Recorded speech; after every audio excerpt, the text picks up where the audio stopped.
Welcome to our podcast, A Novel Talk, co-hosted by Carl Lee, and I'm Wendy Kendall. My mystery book is Cat Out of the Bag. That's Cat with a K for Catherine Watson, an international purse designer and amateur sleuth who goes from designer bags to body bags when she's faced with a puzzling murder mystery in her hometown of Bayside.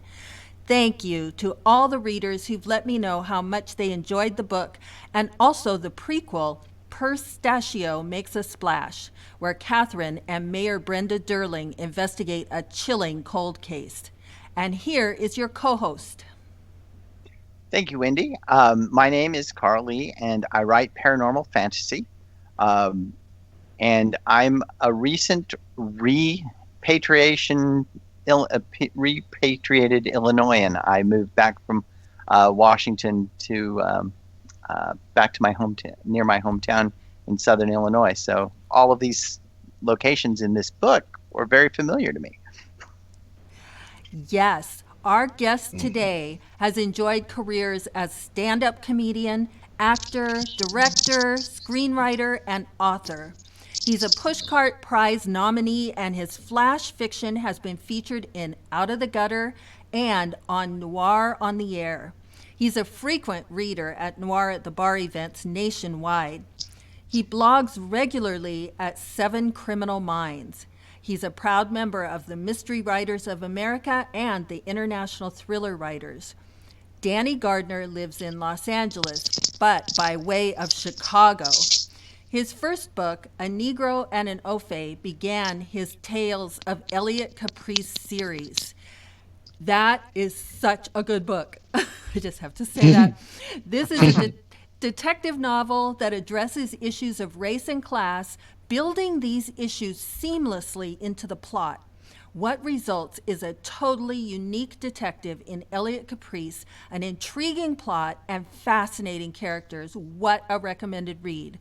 New out this year is the next in the series, Ace Boone Coon, and you'll want to hear all about this super sequel. Danny Gardner, thank you for joining us on A Novel Talk. Thanks for having me back. I really appreciate it, Wendy. Thank you. Hi, Carl. Hi. Well, like Wendy said, Ace Boone Coon is an intriguing and I'll add intricate plot. Thank you. When you are creating a multifaceted story like this, how do you organize the overlapping timelines and flashbacks without losing the rhythm of the story? Well, I like history a lot. I look at things from historical perspective constantly. And so it's easier to carry a through line when you are holding true historical events that everyone may agree upon or exist in the historical record in your narrative. I always mix folks who really were around, not in a Forrest Gump sort of way, but, there's nothing saying that Elliot Caprice wouldn't have intersected with, someone else from, recent history in, let's say, organized crime in Chicago in the 50s, or a minor figure that didn't get much press but had a lot of influence in the American civil rights movement. Well, I'm using real people. I'm giving folks that actually existed cameos, so it kind of locks me in.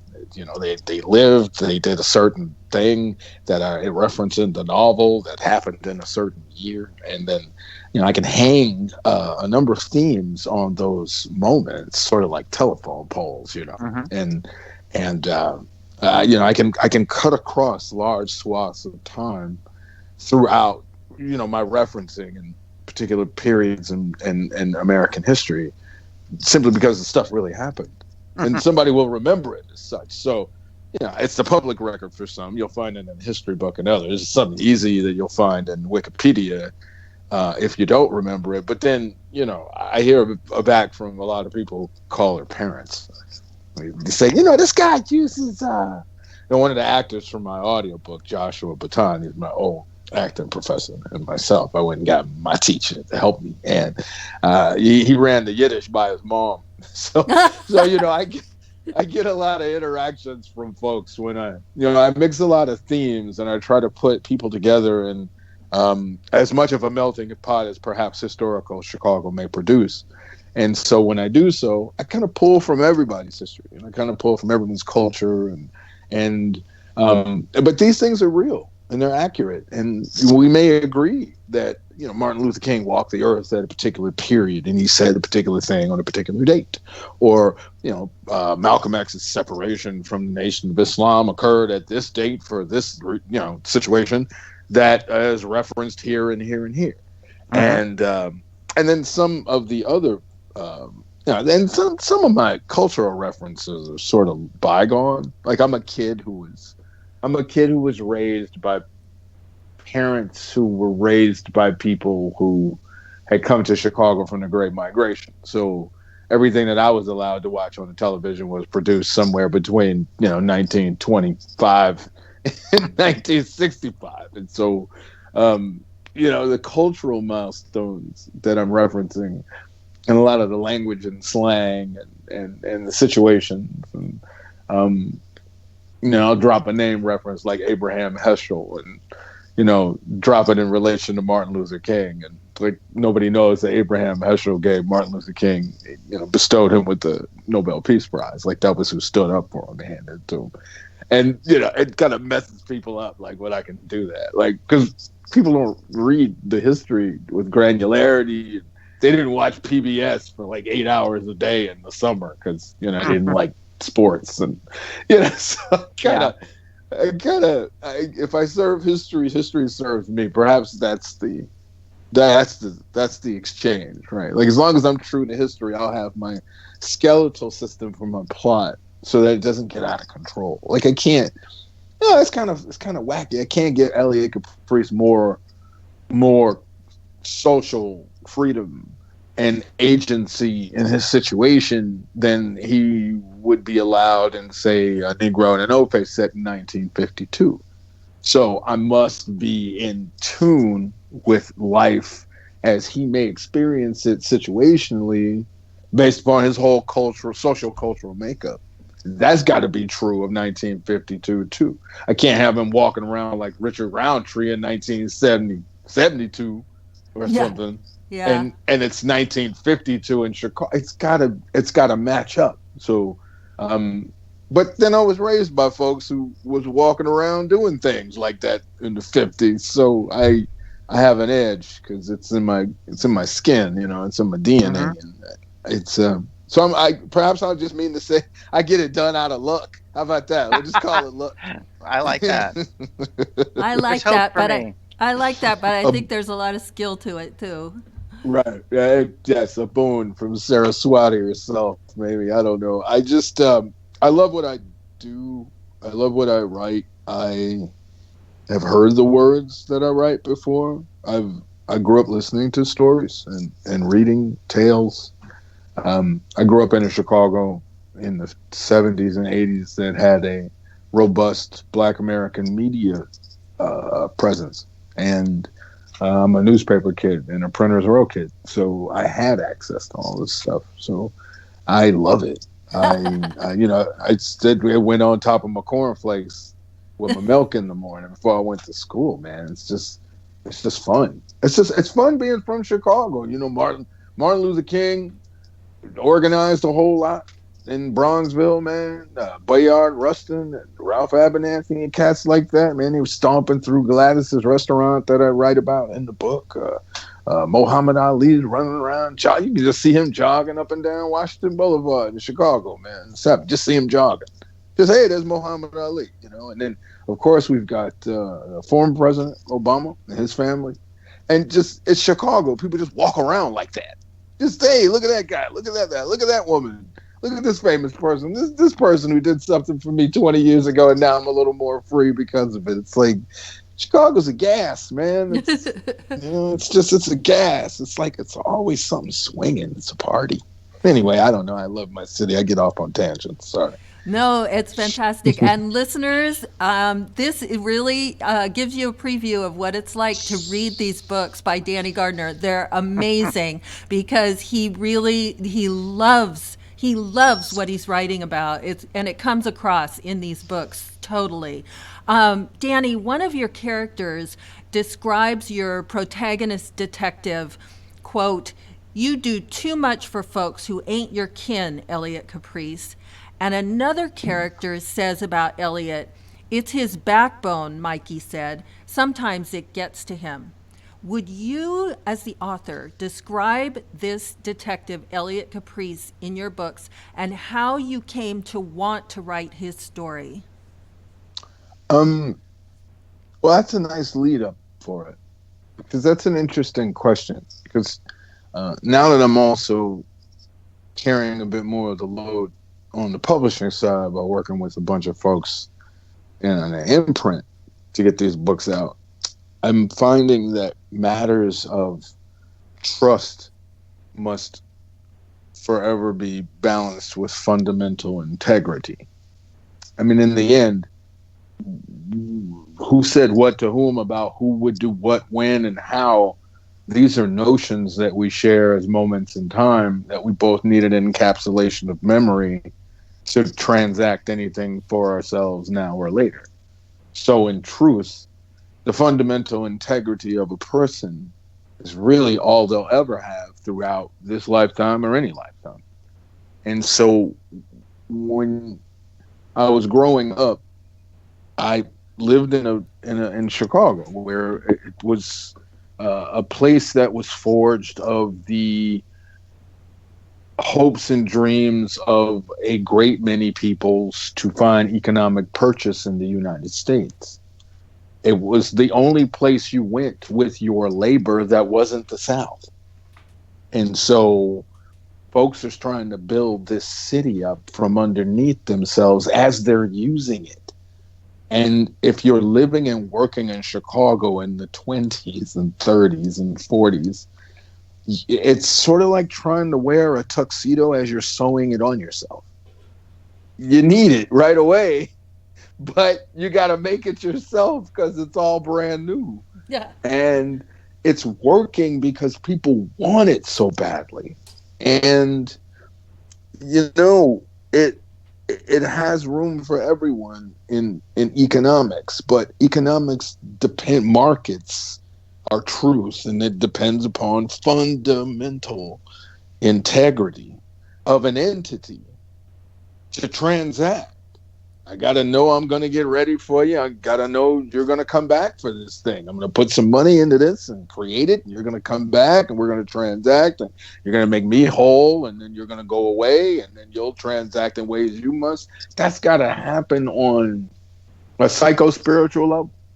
And that really is all that we have as a society. And it really is the missing ingredient in most things that we've experienced the past 4 years. So the lure of someone who is possessed of the fundamental integrity necessary to have a backbone in matters that are greater than them, but yet still impact them individually, and yet still be compassionate enough to see themselves reflected in the lives of folks who are unlike them, but still enduring a similar struggle path toward enlightening their way out of their situation.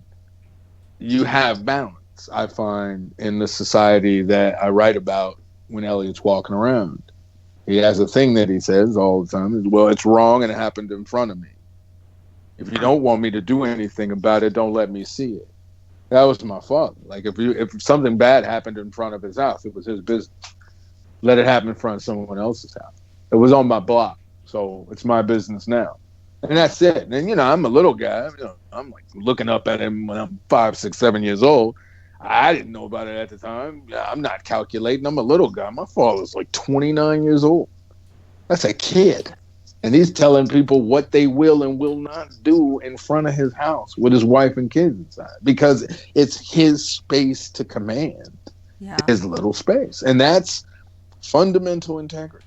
And that's something that we don't find reinforced. And, I'm, as a person who's constantly buffeted by high winds from both the right and the left in this country, and I can say that, I believe, I I'm seeing that uh, if we uphold virtues that depend upon integrity, fundamentally integrity, fundamentally integral behaviors, choices, actions that extend down into the root of a person, so that you know that person by what they chose in that moment in time that was good for the collective.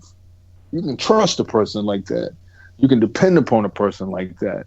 Consequently, if you have a person who comes to you talking, preaching a good game, but you find yourself reading works, like the ones I hope I'm writing, but also the ones that I want my writing to be in conversation with, and the ones that my writing directly references.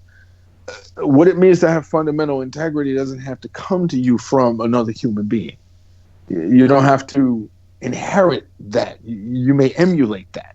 You may find it in the works of, like Carl and you and I were speaking about earlier, Khalil Gibran, whom I Mm-hmm. reference, or it doesn't even have to be a religious thing. You can anchor yourself, like I have, to the example of Andrew Carnegie, where he built an incredible system for public libraries in America, and instead of holding power, abdicated it and bequeathed it to the communities that depended upon it. And we still have those libraries today, right? Well, in his example, I don't want to do anything in business that he wouldn't have done. The integrity of his example, as it was carried out through history, is one I intend to mind without my embellishments or without my additions or omissions. That's beautiful, So Danny.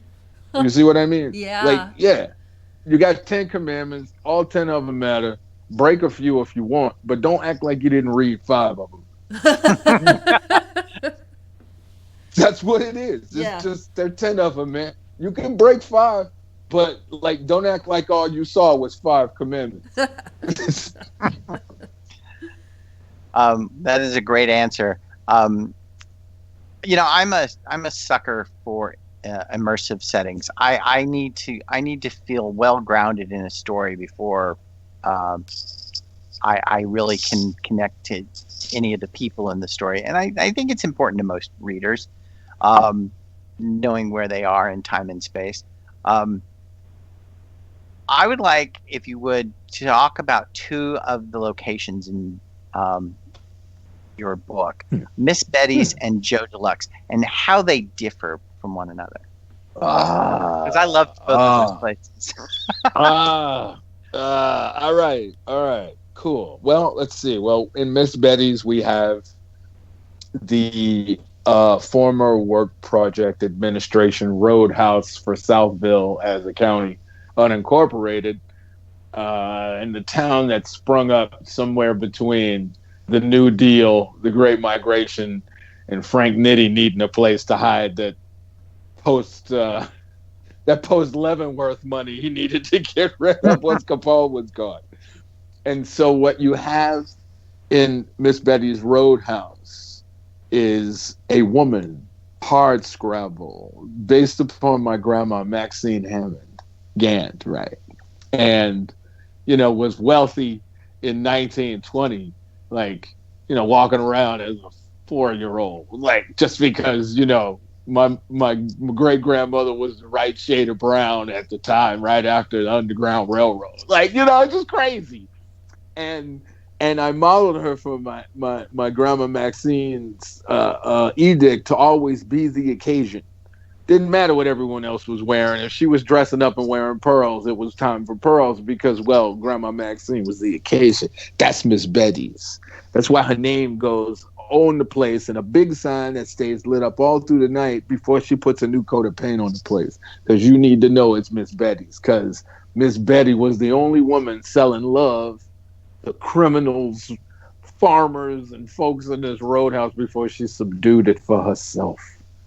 And you go in there. What is it? What did I say in the Negro in Oak? The first floor was built by the Work Project Administration, made out of stone.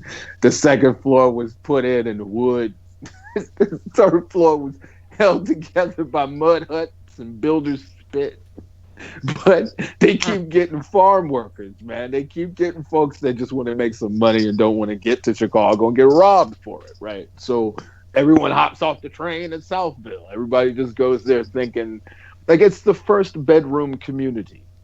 Right. It's a bedroom Hmm. community. And Miss Yeah. Betty's is the Yep. only bed and breakfast. Y'all. Miss Betty's the only bed and breakfast. She'll shoot you for her rent, though. She'll shoot you. Because that's the way it works.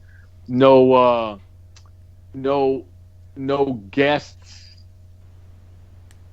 What is that? No guests, no credit, no vacancy.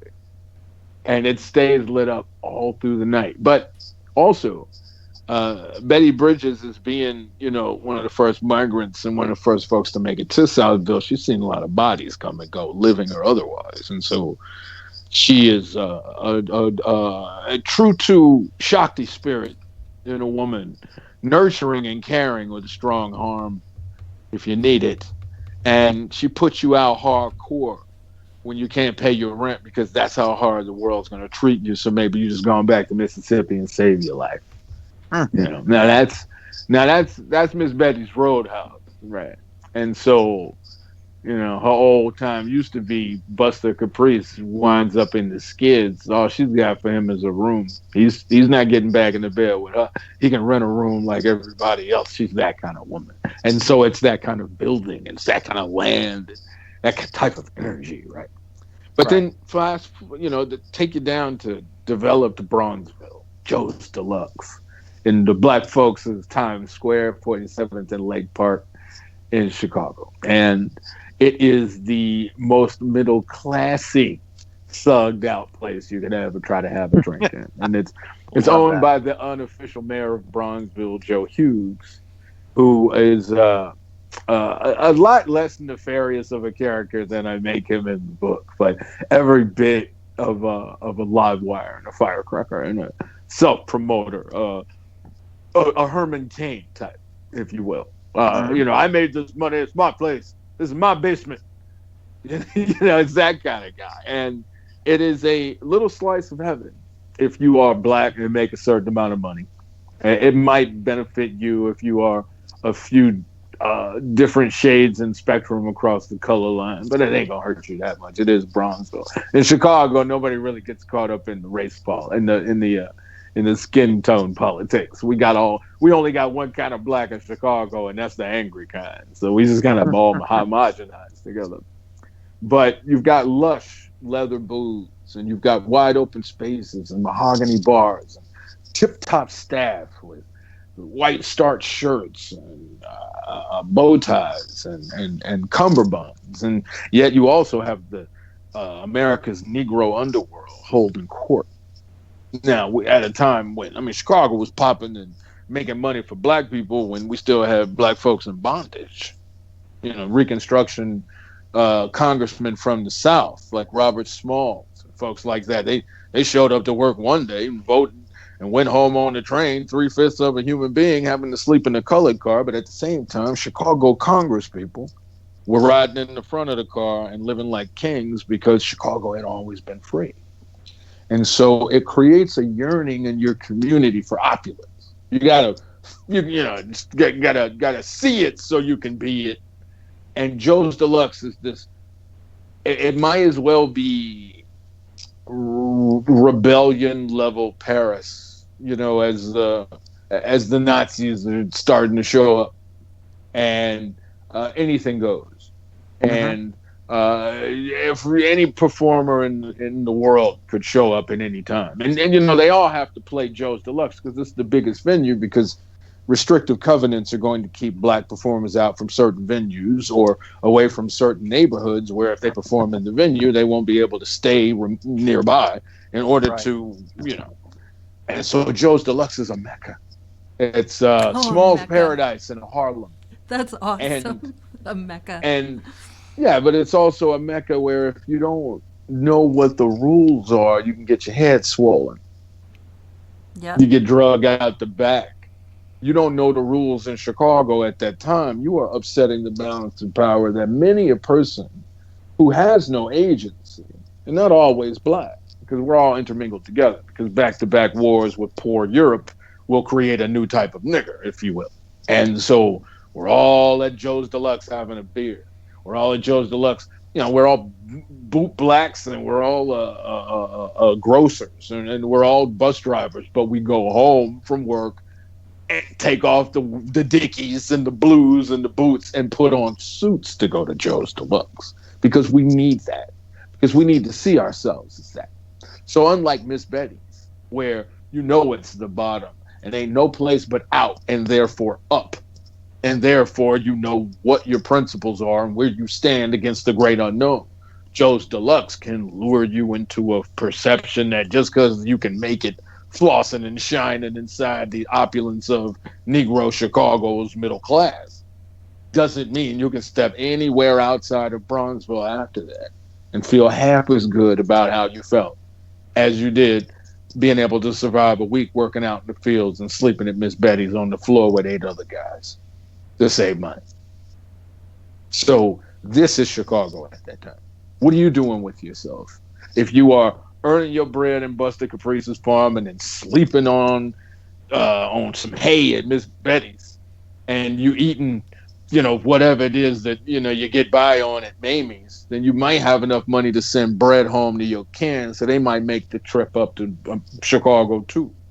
But if you take what you make at Miss Betty's and go off to find yourself a Joe's Deluxe, well, I don't know what's going to happen to you. You better be a pretty tough character.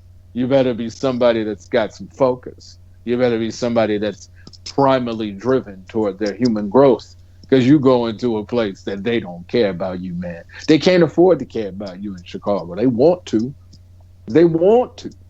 But it's like caring about somebody in Nam, man. You ain't going to see them in a minute. Wow. Miss Betty's, you might get an education. In Chicago, 40 below zero educate you if the bullets don't, if the politics don't. Because in Miss Betty's, you can find some black folks that'll be your friends. I mean, if only to take you down later. But in Chicago, man, that's been civilization for about 75 years now. Black folks been in the middle class since the black guy founded the city. So you got to have a little something. A lot of people think all black is the same black. And you chose wrong. Well, should have stayed at Miss Betty's, man. Miss Betty's would have been safer. The food's terrible, and the bed's lumpy, and you're going to smell a whole bunch of other men and women work out in the fields all day. But you don't go down to the basement of Miss Betty's like you do at the basement of Joe's Deluxe and don't come out. And that's the metaphor for growing up, maybe. I think it's great. Yeah, but you're from Illinois. So you get it. You get how severe circumstances could change and form with the weather. The manifestations of the Midwestern existence is isometric in that you could be standing still and experience 4 seasons at once. Just come at you. Just as spring, summer, winter, and fall, all within the same 45 minutes. If you're standing in the right spot, because that's where Columbia, goddess of prosperity, is hiding out, man. And she angry all the time. So that's it. It's the Midwestern essence of progress leaned up against the finite reality that there's only so much matter in the universe, and well, we all can't have a piece of it.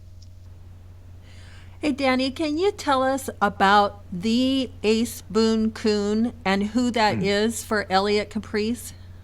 Oh yeah. Okay. Well, cool. I try to title my book something provocative. Yeah. But in the spirit of black, the power of the perfection of black speech. We're always turning the language inside out to let you know about yourselves and, inform us about new rhythms of speech and patterns that we may use to inform ourselves out of our situation. Where the mind goes, the energy flows, you see. And so we're always playing with words. We're always, cutting things up and mixing them up and mashing them up, because it's the way we remain nimble in our existence, in our temporal situation. So a Negro and an Oathbay is a triple entendre. If I can get away with something like that, I don't know. I don't want to hear on Goodreads later, like my Oxford commas, I got that wrong. Well, first of all, Elliot Caprice is a Negro and an Oathbay. Like me, he's half and half. Genetically half black, half white. He's a mulatto. But also, He is enduring a search for a Negro who he believes to be a white guy and a black guy who have an understanding of a robbery and a murder and a lot of things that tie into Elliot's past that he didn't inconvenient for the associations. And then America is in and of itself a Negro and an Ofe. There's no America without slavery. There's no black without white, and vice versa. We are the spectrum opposite of each other. We can either open it up so that we may enjoy other striations, but then we'd have to let in a lot of gray. And maybe we don't want to do that. So, I got that little tongue in cheek. I Negro, Ove. Oh my God. People run up to me after the book was out for 3 years. Well, I don't know about that word Ove. Oh, come on, man. It's only in Merriam-Webster's dictionary. Go look it up. So my other provocative title is Ace Boone Coon, which is Black American semiotic in speech. It could be argued where it comes from, probably New York, where the best stuff came from back in the day. And your Ace Boone Coon is your best black friend. Yeah. Yeah, and that's you got to be black to have one, because I guess you got to be black to get away with calling another brother a coon. Yeah. But I got white Ace Boone Coons. That's the conceit in the book. Elliot calls his white friends his Ace Boone Coons because they always come through for him, even though they're white, and the expectation is they never will. So it's like, God, that guy, oh, I mean, he ain't white. That's my Ace Boone Coon. Like, I don't know. He's white to y'all, but he's good to me. So he's my guy, right? And that's a conceit that, because, again, culturally, I think 500 years of waiting for I guess just some kind of acknowledgement you got to Shaft. It kind of put the moral high ground in your backyard if you're Black American at this point. I mean, especially with the election and the way it just worked out, and the guy that followed the black guy didn't do so hot. Like it's just a bit obscene to even point it out now how it's going. It looks a little bad. So yeah, okay. Here's the point. Your Ace Boone Coon is your best black friend that would take the hit for you in a way that your best white friend wouldn't. But then, if you don't have any black friends, then one of your friends is your Ace Boone Coon. Well, Elliot definitely has an Ace Boone Coon for sure.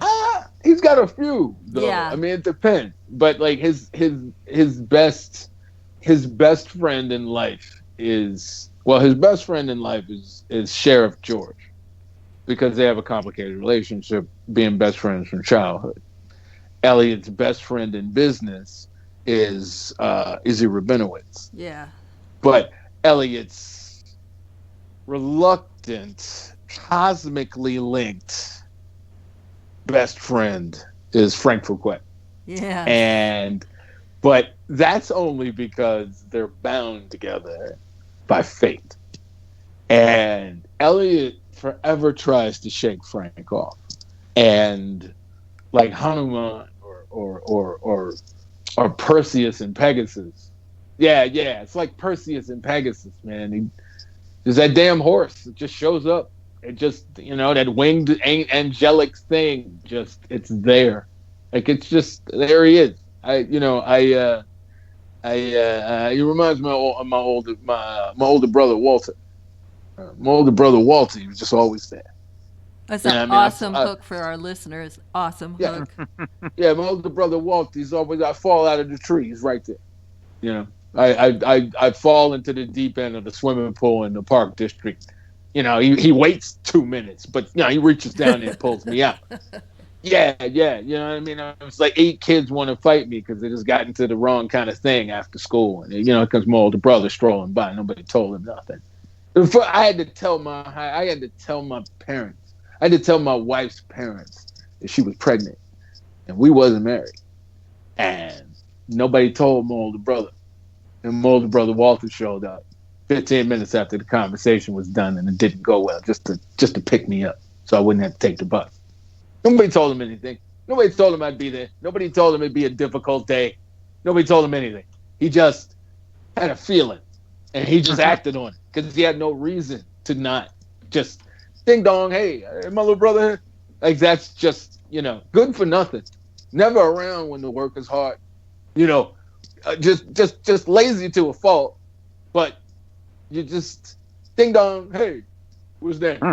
Like that's so, He's there but when you need him. yeah. Well, yeah, it's like it's just perhaps we're all exactly where we need to be always, and every once in a while, someone has the temerity to stand still and force someone else to wait until the moment reoccurs. I And love it when that's, you get philosophical. yeah, It's so good. but that's what it is, though, right? Like, Mm-hmm. 'cause we're all afraid all the time. Nothing's gonna work out. Anything could happen. Your life's going perfect, and it comes a pandemic, or you get this other opportunity, and some other thing you got to give up. Some other thing. We're all worried about the other shoe dropping all the time. So, yeah, I've found that as I get a little older and I take bigger and bigger risks, it's a bit unreasonable to ask a person to walk through this lifetime with others without offering minor reassurances that we're all not just going to try to kill, cook, and eat you when your back is turned. It's just a little nasty now, right? We're all just a little banged up. So, hey, look, I get it. And most people aren't trustworthy, and most people don't follow through on what they say. And a lot of people, they let people fall through the cracks and touch them and reach out to them and then disappear on them. I'm trying not to be like that. And, if we have to extend, some peace in order to get an exchange from a person first, then cool. We should just offer that up, man, because we're all just a little banged up. Everybody deserves it. A little honey. Hey, a little honey. I know it's on sale at Whole Foods. Just put a little honey on it, man. Just lead with it. Just lead with it. We're all just tired. Like everybody just, hey man, how your past, the past 10 months, how's it been for you? Not too good, huh? Me either. Wow. Commonality. Let's get to it. Let's just get to it. Okay, cool. What do you need? What do you need? Okay, great. I don't want my life to get any worse in this moment. I don't want my life to get any worse in this moment. Cool. We agree. There we go. Put it on the table. What you got? Like, we're there now. So, find your ace boon coon and hold up. Hold up with them. Go exchange some ideas. Read a book by somebody that doesn't look like you, and break the ice with sweetness, and let it crack, and you'll be scared, and it'll stop. And when the fear stops, if you're still holding your ground, that other person just might believe you're a real person and not somebody out to get them, and then y'all can really start doing something. But so that's what Frank does. Frank's like, well, I'm your best friend until you realize it. I'm just gonna stand here. And people like that who just, you're about to go do something, and they stand up and grab the keys from you. Well, yeah, I was my older brother. Because I'm gonna go kill somebody. Where you going? You're not going anywhere. Sit down. You know what I mean? They just, oh no, that's it. I'm quitting. You're not quitting your job tomorrow. Shut up and get off the phone. Like that kind of thing. I tried to give my older brother 2 tickets to see me do Def Comedy Jam. He handed them back to me. He said it's on a Thursday at 2 p.m. I got a job. Get out my face. I'll watch it when it comes on TV. Go away. Like that's what he said. I'm standing in front of the Waldorf Astoria. That's how he sent me away. I saw him for a drink later or whatever. I had to have a pop. I was still a teenager, but I come from no nonsense types, and my older brother is big. Like his nickname is Frank. Like my older brother, my father bought him a Frankenstein T-shirt. It had the big block letters on it. It said Big Frank. So yeah, like Frank Fuquay. That's where the name comes from. Fuquay is my Mississippi side of my family, and then Frank is from my older brother who every time I wanted to go do something stupid, man, it's just this big body just be standing in front of the door. You can't do anything. You just can't. Like I never bummed a cigarette and had a smoke behind the school. I never, I didn't get caught drinking. Just because he was just always standing there like a bear, like a big nosy bear. Just never wanted you to go do anything on the street. And so that's kind of, he's like the good soul that'll plug up the hole. Like, yeah, all right, we'll do that then. He's a good soul that'll always plug up the hole. Like, Well, you have a lot of uh, really interesting use of language in your book.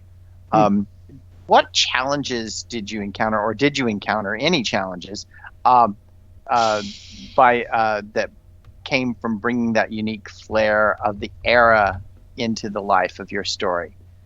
yeah, Christ on a yeah. cross. Yeah. Well, it's the Midwestern idioms, right? Hmm. Um, okay, I allow myself something. I'm quite fond of my Catholic roots, and that's Midwestern, real Scottish, Irish, German Catholic, that kind of thing. My older brothers went to St. Margaret of Scotland. I went to St. Killian for, I'm steeped in those traditions. So, some of this stuff I felt like, Christ on a cross, geez, you can hear Yep. that riding on the CTA.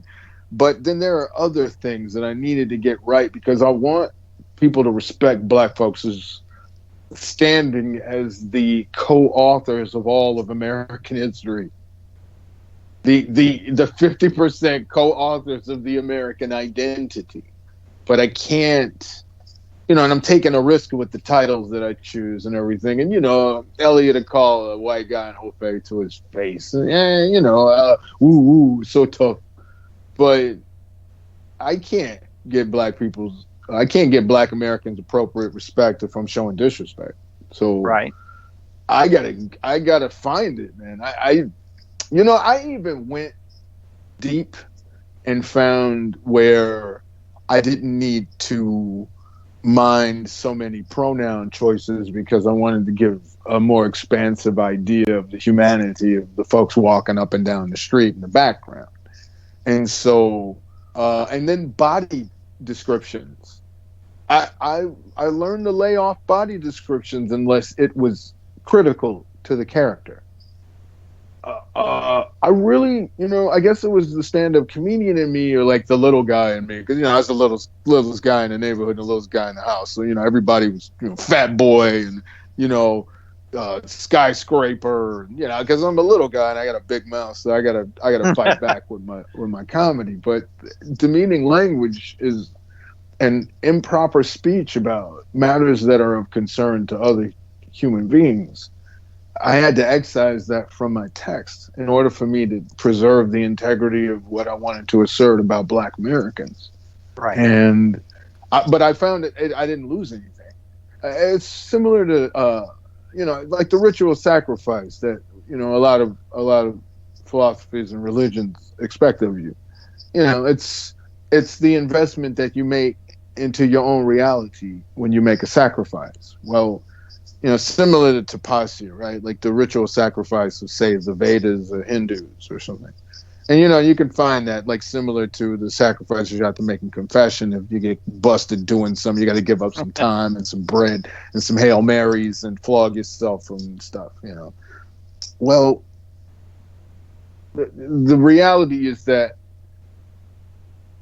the penance that I'm asking people to take in relation to the Black American experience to date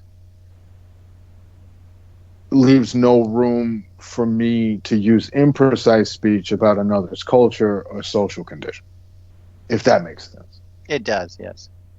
But that meant a lot of great material.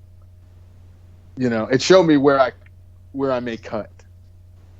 But at the same time, I see from that exercise how violent literature has been to the Black American identity for the past 100 and some odd years, because when I endeavor to make certain that I can get away with Jewish jokes because I'm not demeaning anybody Jewish, I'm working the joke between the interconnectedness of the poor across communities that are forgotten about when we write these stories. So I can get away with it because it's all just a bunch of poor people all living in the same flop house together, calling each other, this, that, and the other. That's fine because comedy works from the low end to pull ideas from the bottom. But once you get an idea from the bottom, man, You can't come from another's culture and still be taken seriously as a champion for your own. Right. But I didn't, and we say right, yes, elementary. I had to really cross a tough bridge to get there because, I mean, I think we especially, cross that bridge every day. oh, yeah, yeah, but, I got to tell you, um, the ferry doesn't have to go back and forth so much. Mhm. We may choose. We may. I got to tell you, without getting into it, I'm a lot of the stuff that I would have, well, I don't want to use strong language, but a lot of the opportunities that I felt I would have flourished within when I was younger in business or in entertainment in my artistic career, I'm now happy I didn't get it. Like I tell people all the time, hey, Danny, we ain't seen you in a while. Yeah, you didn't see me in like Soul Plane or something. Like, better to be a nobody than not, and you're not Mhm. happy. And I'm glad a lot of the stuff that I thought I wanted.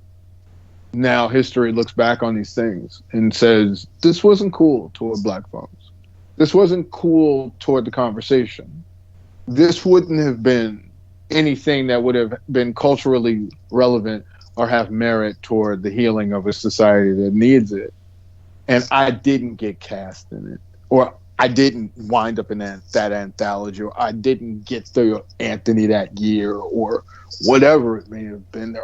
If we look in the microscope of our own personal histories, even we'll always see 1,001 reasons why it not working out really worked out, and I like and that's that. just in anything. Thanks, but that's just in anything. But then when you're Black American, uniquely, you bear yourself the added burden of transcending the perpetual bottomness of your existence, because whiteness can't be the best thing in the world if blackness isn't the worst thing, and you can't be Asian finding yourself somewhere halfway between black and white wondering whatever you're going to do for yourself and your family.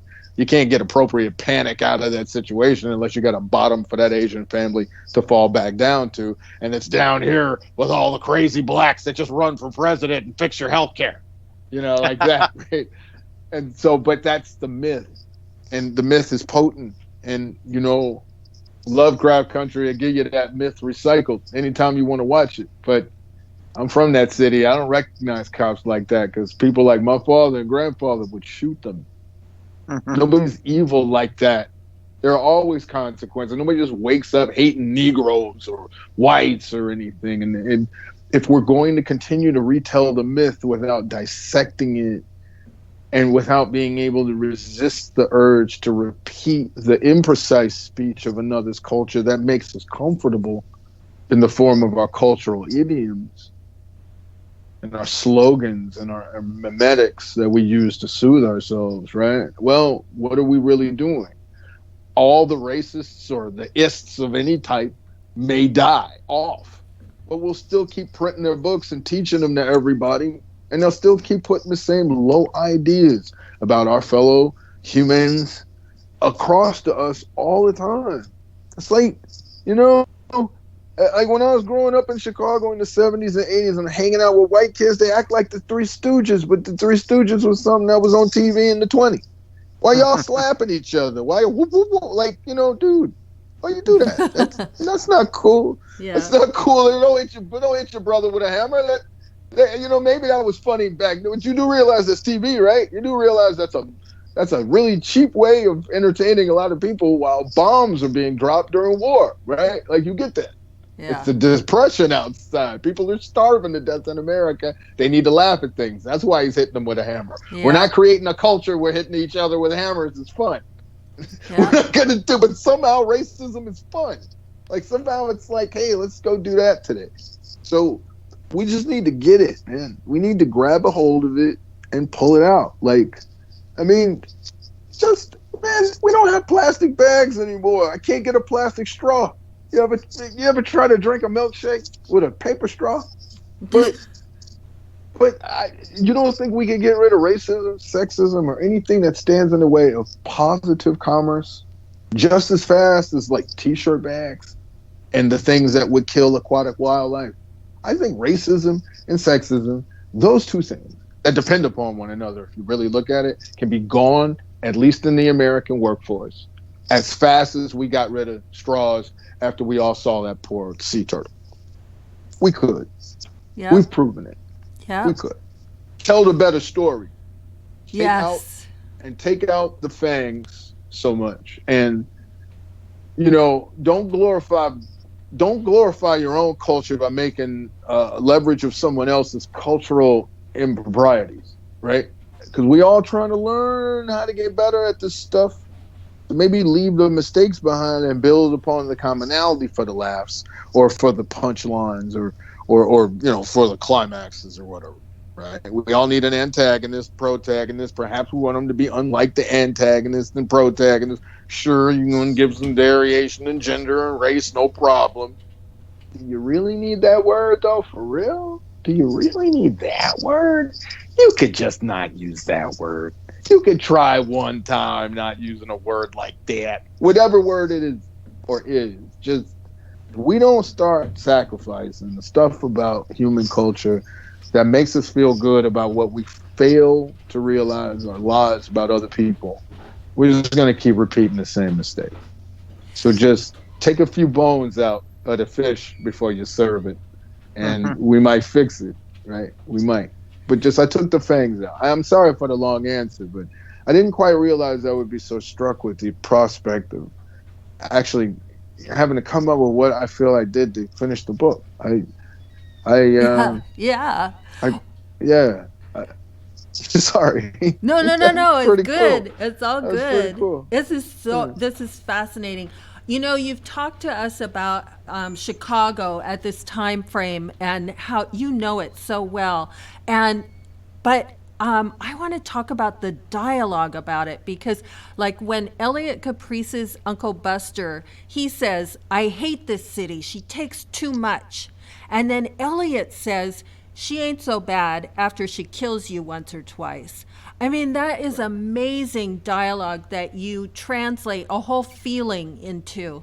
Um, so, can you tell us a little bit about the challenges of creating effective dialogue like that? You know, all we have is speech, and we have cultural systems in the world that flourished for hundreds of years without a language, a writing system. I'm saying a whole system of language that was handed down orally. And, you know, we're talking about, you know, somewhere between 500 BC and sometime when, you know, at least the rich could have papyrus or something bound, right? What else did we have but dialogue?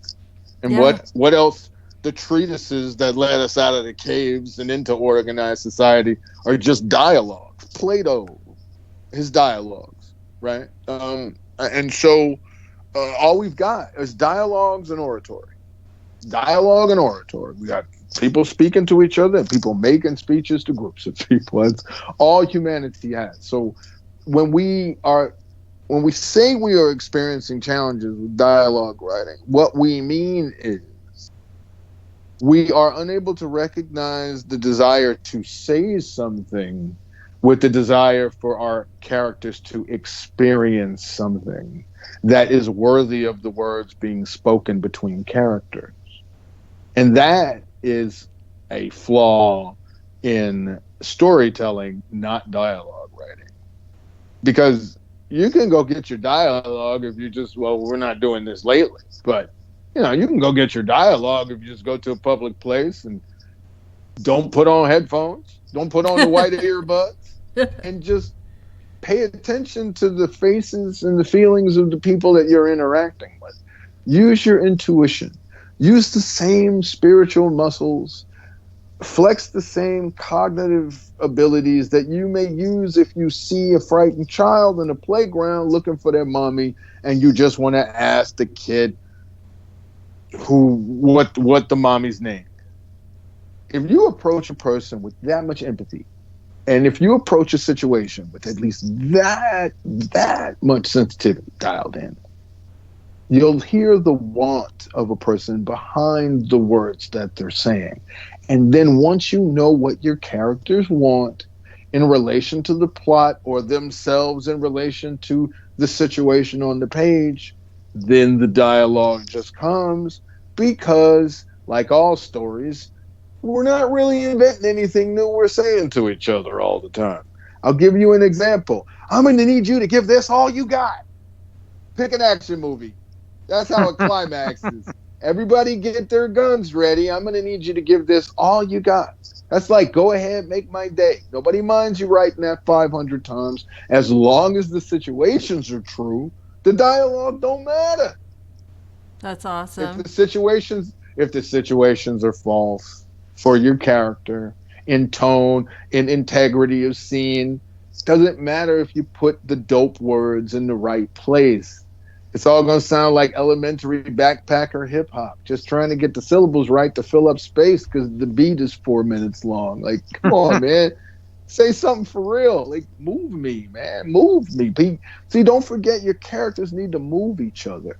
Yeah. So, but for your characters to move one another, you yourself must be moved. And so it's not a writing thing or any of that. It's sort that out, man. Sort that out. Like, don't save it. Just don't save it. Don't act like you're gonna write 10 books and then finally write that book about how your mom really hurt your feelings. Find a way to put how your mom hurt your feelings in every book until it doesn't hurt so much anymore. Wow. And Yeah. your dialogue will be sweet. Like, share. Like, don't hold back. Don't hold back. If you're an artist, people feel when you're holding back. And dialogue writing is about letting go for me. That's where I'm able to just really let these characters fly. That's where I'm not like reading 5 points in history before I make certain I have the right to say something, or else if I get this wrong. I mean, and in Chicago, man, you get a one-way street going the wrong way. It's like, I like the book, but some of the research, you kind of blew it. So I'm nervous about that. So, when I'm writing the dialogue, that's play for me. I get to be the comedian, I get to be the class clown, I get to say how I really feel. I don't believe you need any particular special skills, but I would just have fun watching improv comedy on YouTube and just see how stuff is kind of snappy. I would watch rap battles. I would watch freestyle hip hop battles and just see how they do it. And then um but also I would listen to, and I don't mind saying it now because I used to. It was weird. It was like just a few too many things that I had lying around in the house, and my lady be telling me to clean it up. But I love old radio shows on CDs and DVDs. I love them. I absolutely love them. Like, and you can find this stuff on like Amazon Music, the streaming services has it. Man, like, go listen to some old episodes of Dragnet. Like, go listen to some old radio shows from the 30s and 40s when crime storytelling was all done on the walls of your mind, like a cave and shadow puppets. And it was all dialogue and it was all narrative prose. It was really tight, and sometimes it's first person, sometimes you had a narrator that's telling you the story of this criminal, but he was apprehended by this, blah blah. That whole thing. Right? Listen to how sparse the speech is. Listen to how the exchange of dialogue causes the story to unfold in a way that makes the prose and paragraphs redundant. Therefore, you don't have to take up space in a radio play script on that stuff. All you got to do is give it a car engine sound effect. And then, it's cross town and Philip Marlowe is back on the case and he got a clue. That's 3 more chapters in somebody else's novel. But because the dialogue is crackling Yeah. and they're relying upon it, well, it lives.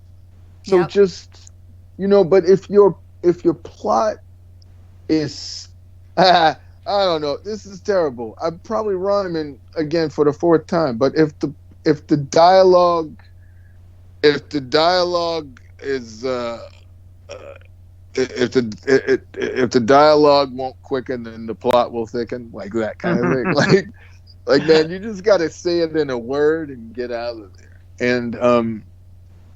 But you know, if you have difficulty with dialogue and you want, you know, specifically in genre fiction, pick your favorite and emulate their dialogue until you understand your own speech. It's perfectly okay. Like, say if you like Mosley, right? Say if you dig it, and you know, but you don't know, you know, you got to write some black characters, but you're not black yourself. But you've been in the game for a long time, man. You sure do love Mosley, and you've read everything he's written. If you read and loved all those Easy Rawlins novels and you're not necessarily a black person, if you let those words in your heart, you can manage that dialogue. You can do it. You know, if you feel like you need a homie to read it for you or something, fine, man. Go make friends. But, you know, if you go, if you, you know, if you got something coming up and you want to take a stab at it and you want to see if you can find, you know, the cultural notes to be more legit in your portrayals, you know, pick a greater writer than you that you respect that's writing similarly, and just borrow in your head what their dialogue sounds and feels like, and just use that until you write your own. I'm not saying copy.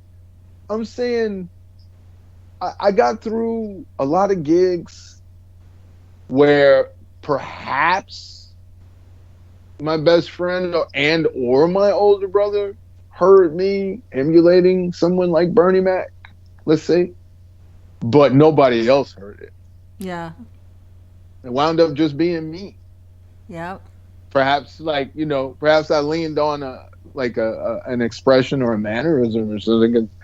I was nervous, but yeah, I'm just imagining that. If you love Stephen King's dialogue, then write Stephen King's dialogue, and guess what? It'll be your dialogue, and then it won't be his, and he would never claim it from you. And you'd be like, wait a minute, this doesn't read like his dialogue at all. Nope. Listen, you live in a reality that is animated by your desires. And if your desire is to be a great writer, then emulate a great writer so that you may be a great writer. I'm certain that great writer won't mind you emulating them because you believe in their greatness until you're able to believe in your own. That's how it works. Just, you know, don't copy it. Don't go to jail. Okay, don't run around and tell people Danny Gardner said copy other people's dialogue. But no, you're not. Like, you know, be a big sister, man. Put on your dad's jacket. You know, go ahead. Yep. Yeah, you can do it. It's fine. Trick yourself into believing that these things are done in certain fashion, and just do it. You're not going to hurt anybody. It's just words. You're going to put them in the right place. It's going to make people feel good when they read them. Don't worry about it. Mm-hmm. Well, the dialogue in your book sure works. I can tell you that. That's nice. Thank you. And speaking about putting on your dad's jacket, fashion played a big role in this book. The styles, the various styles of hats, colors of suits, everything. How did you create this language of fashion? I know Wendy will appreciate this because she loves purses. But how did you create this language of fashion for these characters in the books? I'm going to be completely honest with you. Okay. I inherited that language. Okay. I'm Black American, man. I have, like, we just don't show you. We just don't show. I'm a Black American man who was born in the 70s, 1971. And I am one of the first grandchildren of the Great American Migrant, and I come from avuncular culture where Some folks might think that wisdom is handed down from fathers to sons. Like, I'm black, man. Like, you get everything from the uncles and the big sisters.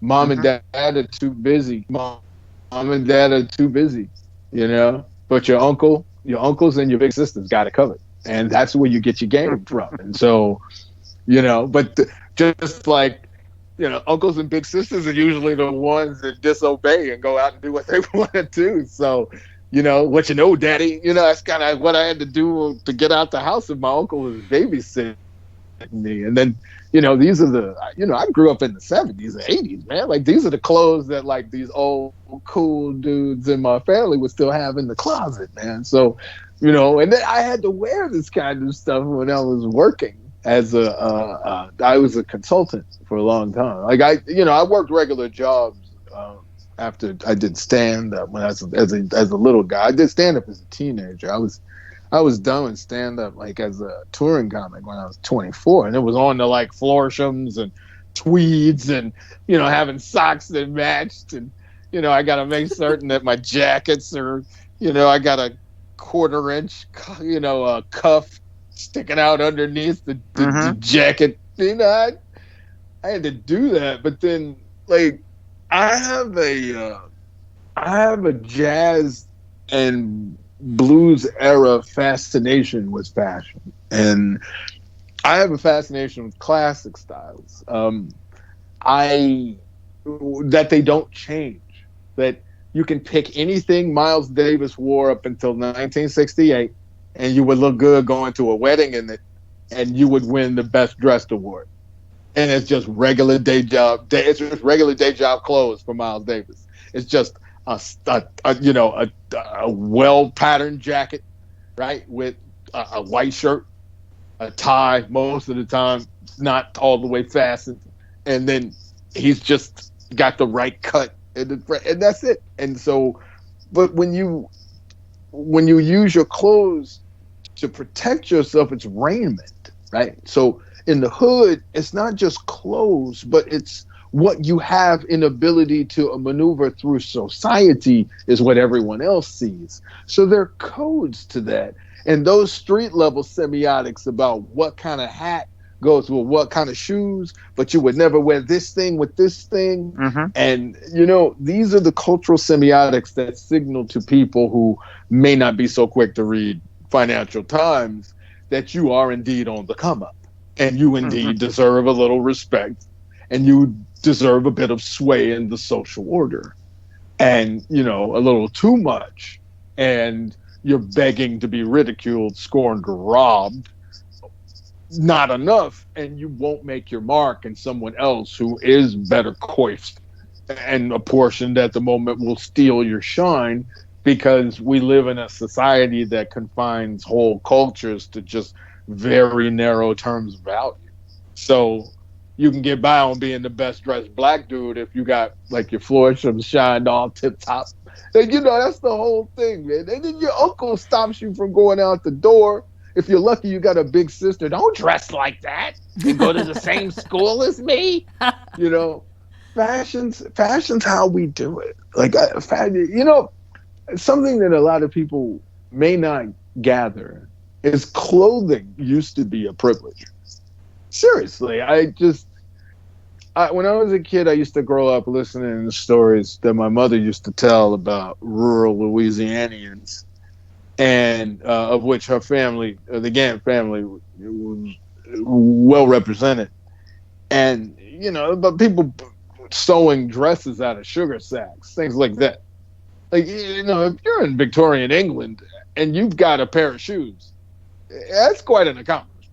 And so by the time you make it to the United States, and you would kill a man for his boots, like in 1937. Like, this is all pretty amazing stuff that we can all have, like high fashion, well worn, durable goods for ourselves and still be poor.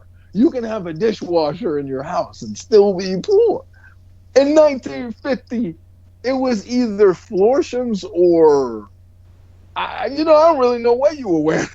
Yeah. So the power the power in the clothing and in the speech related to your clothing is sort of, it was never my thing. You understand? I mean, I dress well because, as a matter of course. And then again, I dress well, professionally. It helps you and things like that.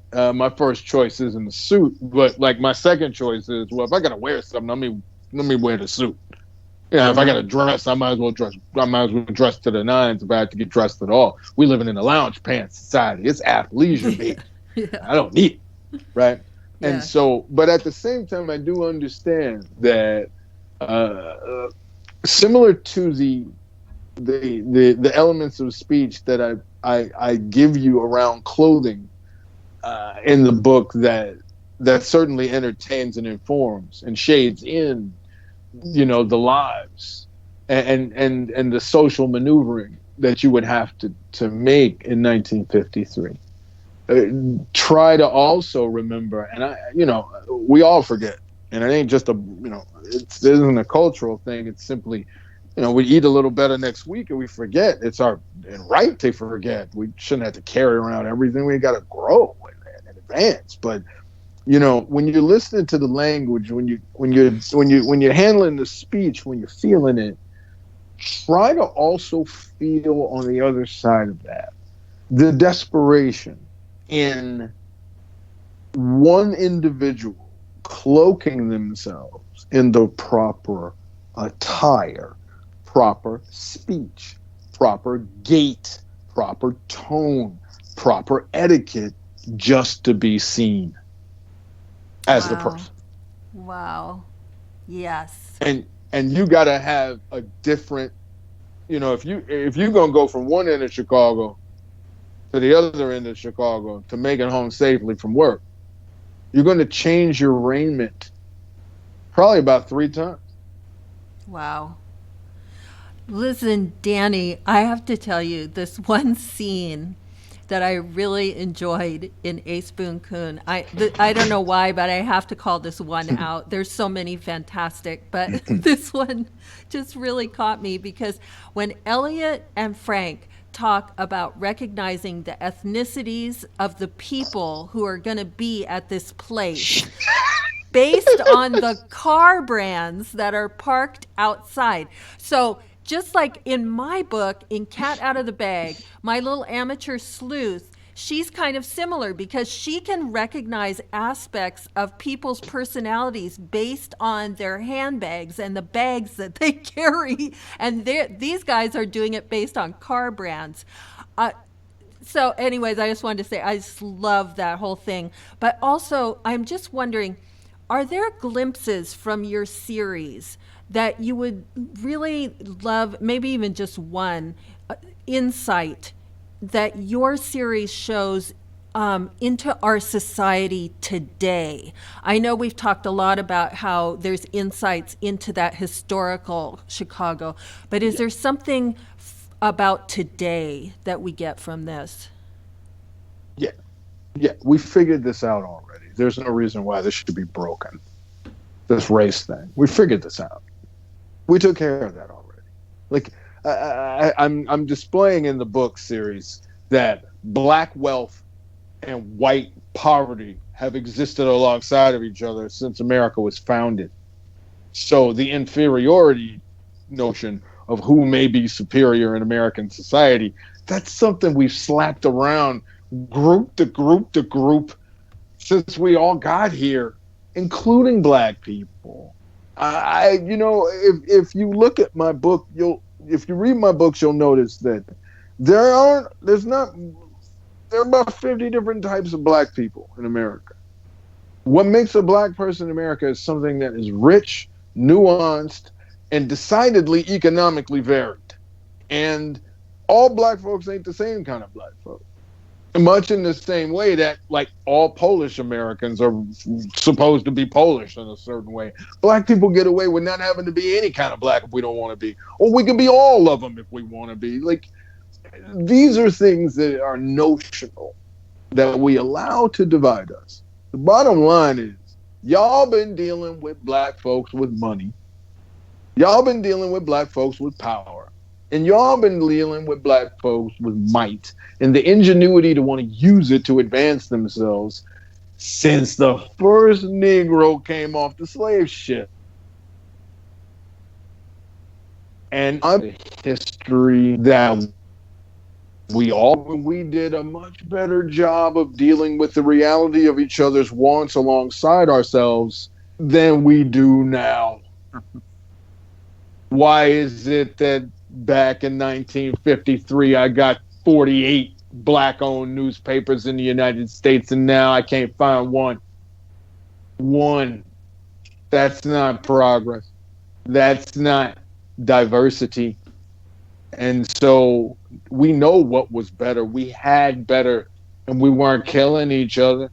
We had better. And the Klan looked stupid. The Klan looked stupid going anywhere, doing anything in 1954. They looked dumb. They looked as dumb back then as they look now. But now they look normal. Now, why is it that things were better in 1950? Like, why were things better in 1953? And yet, we've got innovations that, kids were dying back then of working all day, every day. Okay, we didn't have any protections for women in society whatsoever. Lady couldn't get a bank account without, ma'am, bring your husband with. What? Are you crazy? How much tyranny can you pull upon a person they can't even get banking, right? So apparently, back in the day, things were better. All right, but now I'm looking at things in, the present day, and we've got no racial dialogue whatsoever. We've got no balance in publishing whatsoever. We've got no balance in media whatsoever. I mean, you do realize that James Baldwin and Ralph Ellison and about 80 other black folks were all running around getting publishing deals in New York at the same time, right? And that they were just like books coming from out of nowhere.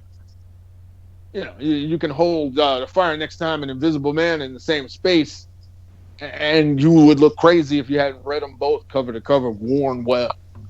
And now Simon and Schuster can't find one book deal for somebody that's black this year. Things like that. This is wacky. We had it better. My grandparents' era was better. We had open dialogue and opportunities to fight it out in the marketplace. Whoever had better and did better got better and went home with it. Now, perhaps you had to take your chances getting home, but in America, everyone takes their chances getting home. It's why they don't tax us up the nose. Okay? That's why we don't have like an 85% tax rate, but everything taken care of for us. Because we chose not to have it that way. Doesn't mean we chose to be animals. Just means we chose to do certain things for ourselves. But as far as I'm concerned, if we reach back in history, perhaps with my books, any books that may do so, the bottom line is we're going to see by the 60s, we had done so much to straighten our crooked racist spine in this country. I can't believe it got entangled again. This is just some propaganda. This is just some trends. This is just some fads. If we take up the errors of the times that we passed, it wasn't easy. We fought. We staked out territory. We went to battle. But we weren't always in a constant struggle to disempower each other.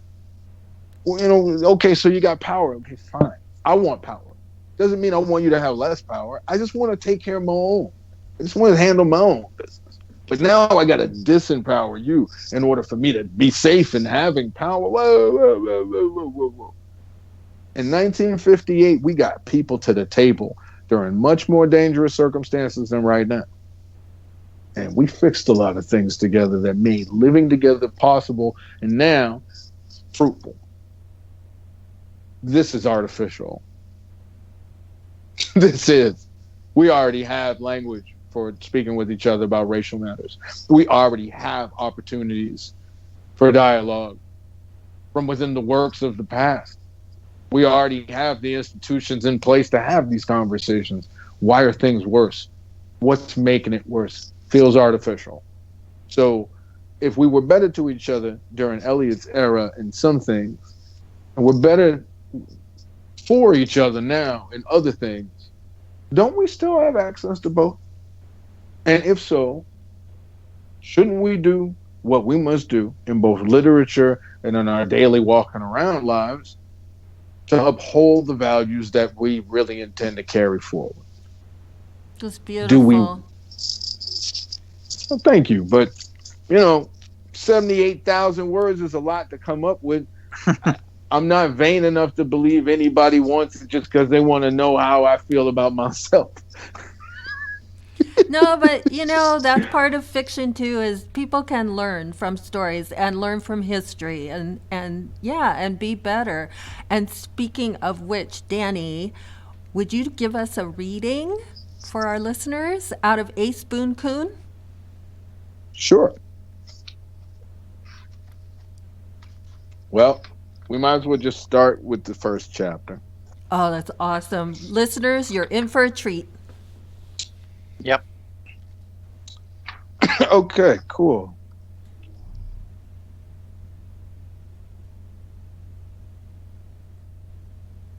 Okay. Right. Chapter one. Put my glasses on. The sky above the tavern hadn't darkened. The familiar smell of ozone was missing, but his bum left shoulder never lied. Sure enough, distant thunder roared. He hoped for heavy rain that would head Southville way. The farm needed a good harvest to make up for the 3 year stretch of bad that came with Estes Kefauver's war on organized crime.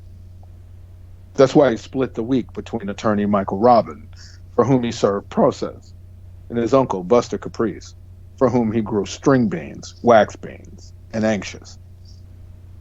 When he wasn't serving that mean old man, Elliot Caprice worked hard dragging stumblebums into the courthouse as he needed the dough to make the mortgage.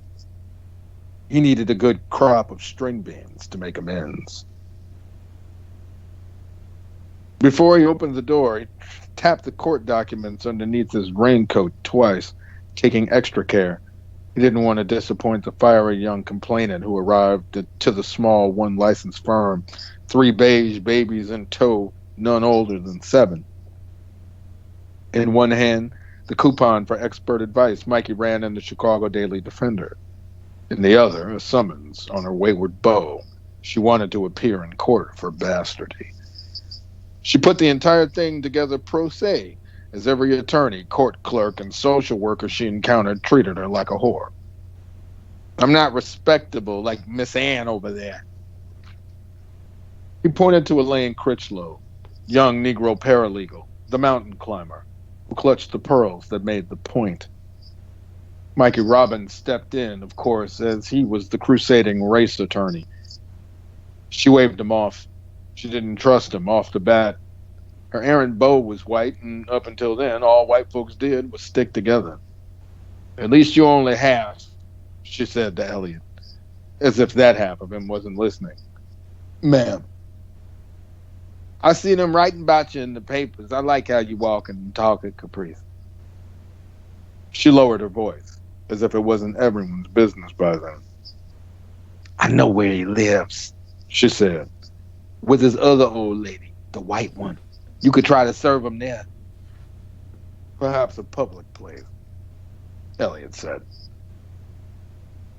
He spends most days drinking in the 19th Hole Tavern out in Rockford, but he's surrounded by white boys.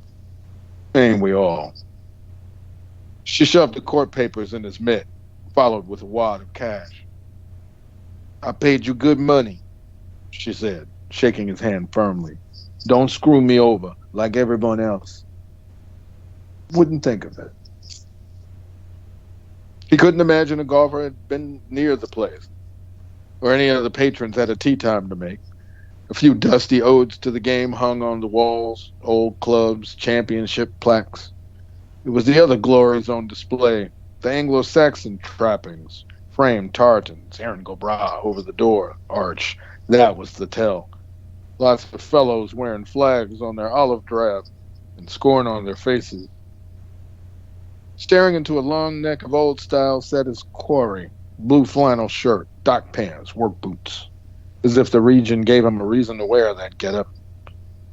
Area military contracts were discontinued, Agriculture programs were cut by the War Department. An entire community tooled to do one thing, reduced to a legion of day drunks at the stroke of a politician's pen. What you having, fancy pants? The bald bartender with the eye patch and forearm tattoo had a point. Elliot was slightly overdressed in his charcoal double-breasted, powder blue shirt and gray tie. He meant to visit the bank later that day to ask for an extension of the mortgage to conserve cash flow through harvest. He wanted to look strong walking back in after clawing the farm from the grip of those bastards. Elliot scanned the top shelf and found a bottle of bourbon he could stand. A couple of fingers of Four Roses. The bartender snorted, found a glass, and poured Elliot his drink. You want me to put a cherry in there for you? The functional drunks all snickered. Elliot downed the shot and tapped on the rim of the glass. Cyclops poured him another. That's quality hooch, mister, said the fella in flannel. He was reading some sort of pamphlet printed on white paper. Best this joker got anyway, Elliot said. Best any of us can afford. Times are hard with the furniture mills closing. The mill's been closed going on a few years, haven't they? Elliot sipped his second pour slow as he sized up the mark. Not too big, but witty, but wiry. Witty, but wiry, and young enough to put up a fight. And pissed. That part Elliot understood. I'm waiting until that Ford plant they promised during the election opens. Promises, Elliot said. Good work, if you can get it. Better be lined up early. An older drunk seated by a wall of Irish heritage tchotchkes belched. You know the niggers will be lined up. I blame the big shots for hiring them for cheap, DeMarc said. He waved his pamphlet. Right, mister? That was to tell Elliot wasn't made for Negro. The bar was dark. DeMarc was drunk. Well, I guess things are pretty good in your line, friend. No shortage of work lately. What do you do? Elliot finished his pour and stood. Douglas Hargray of Rockford, Illinois. Mark's bloodshot eyes went wide. Wait a second. DeMarc stood. I know you. Elliot reached his hand into his pocket. Hargray leaped from his bar stool, which fell to the floor. Don't kill me. Wait, what? Elliot waved off the assertion. He used to come around with this real tough guy, the drunk said. Saw my dad every payday for a year. Another tough stood and walked up behind Elliot. I got an older brother, still can't walk good, he said. He grabbed Elliot from behind. Another brandished Hargray's felled bar stool. Cyclops, the bartender from Olympus, pulled a baseball bat. Let him go, he said. I can't have that in this joint. It's Izzy Rabinowitz's nigger. He collects for the Roseland boys.